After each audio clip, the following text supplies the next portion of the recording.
Emma Watson's United Nations He for She Gender Equality is Your Issue Too speech. Today we are launching a campaign called He for She. I'm reaching out to you because I need your help. We want to end gender inequality, and to do that we need everyone to be involved. This is the first campaign of its kind at the UN. We want to try and galvanize as many men and boys as possible to be advocates for gender equality. And we don't just want to talk about it, but make sure it is tangible. I was appointed 6 months ago, and the more I have spoken about feminism, the more I have realized that fighting for women's rights has too often become synonymous with man-hating. If there is one thing I know for certain, it is that this has to stop. For the record, feminism by definition is the belief that men and women should have equal rights and opportunities. It's the theory of the political, economic, and social equality of the sexes. I started questioning gender-based assumptions when at 8 I was confused at being called bossy, because I wanted to direct the plays we would put on for our parents, but the boys were not. When at 14 I started being sexualized by certain elements of the press. When at 15 my girlfriends started dropping out of their sports teams because they didn't want to appear muscly. When at 18 my male friends were unable to express their feelings. I decided I was a feminist and this seemed uncomplicated to me, but my recent research has shown me that feminism has become an unpopular word.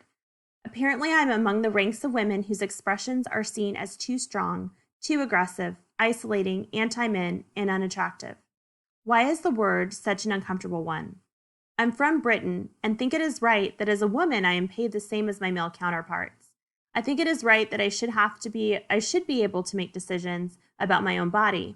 I think it is right that women be involved on my behalf in the policies and decision-making of my country. I think it is right that socially I am afforded the same respect as men. But sadly, I can say that there is no one country in the world where all women can expect to receive these rights. No country in the world can yet say they have achieved gender equality. These rights I consider to be human rights, but I am one of the lucky ones. My life is a sheer privilege because my parents didn't love me less because I was born a daughter. My school did not limit me because I was a girl. My mentors didn't assume I would go less far because I might give birth to a child one day. These influencers were the gender equality ambassadors that made me who I am today. They may not know it, but they are the inadvertent feminists who are changing the world today, and we need more of those. And if you still hate the word, it is not the word that is important, but the idea and the ambition behind it, because not all women have been afforded the same rights that I have. In fact, statistically, very few have been.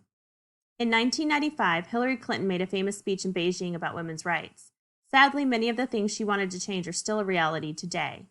But what stood out for me the most was that only 30% of her audience were male. How can we affect change in the world when only half of it is invited or feel welcome to participate in the conversation? Men, I would like to take this opportunity to extend your formal invitation. Gender equality is your issue too. Because to date, I've seen my father's role as a parent being valued less by society despite my needing his presence as a child as much as my mother's. I've seen young men suffering from mental illness unable to ask for help for fear it would make them look less macho. In fact, in the UK, suicide is the biggest killer of men between 20 to 49 years of age, eclipsing road accidents, cancer, and coronary heart disease. I've seen men made fragile and insecure by a distorted sense of what constitutes male success. Men don't have the benefits of equality either. We don't often talk about men being imprisoned by gender stereotypes, but I can see that they are, and when they are free, things will change for women as a natural consequence. If men don't have to be aggressive in order to be accepted, women won't feel compelled to be submissive. If men don't have to control, women won't have to be controlled. Both men and women should feel free to be sensitive. Both men and women should feel free to be strong. It is time that we all perceive gender on a spectrum, not as two opposing sets of ideals. If we stop defining each other by what we are not and start defining ourselves by what we are, we can all be freer, and this is what He for She is about. It's about freedom.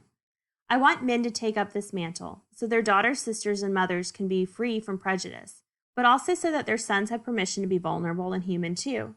Reclaim those parts of themselves they abandoned, and in doing so, be a more true and complete version of themselves.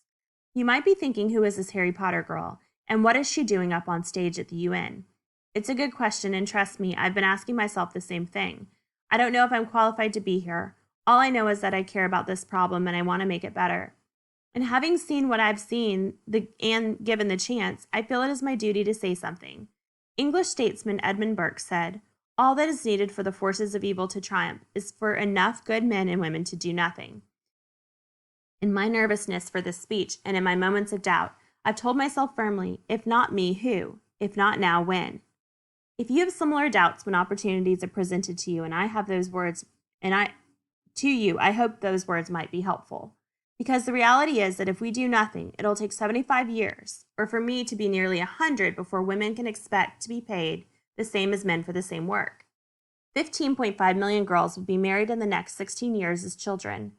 And at current rates, it won't be until 2086 before all rural African girls will be able to receive a secondary education. If you believe in equality, you might be one of those inadvertent feminists I spoke of earlier. And for this, I applaud you. We are struggling for a uniting word, but the good news is we have a uniting movement. It is called He for She. I'm inviting you to step forward, to be seen to speak up, to be the he for she, and to ask yourself, if not me, who? If not now, when? Thank you.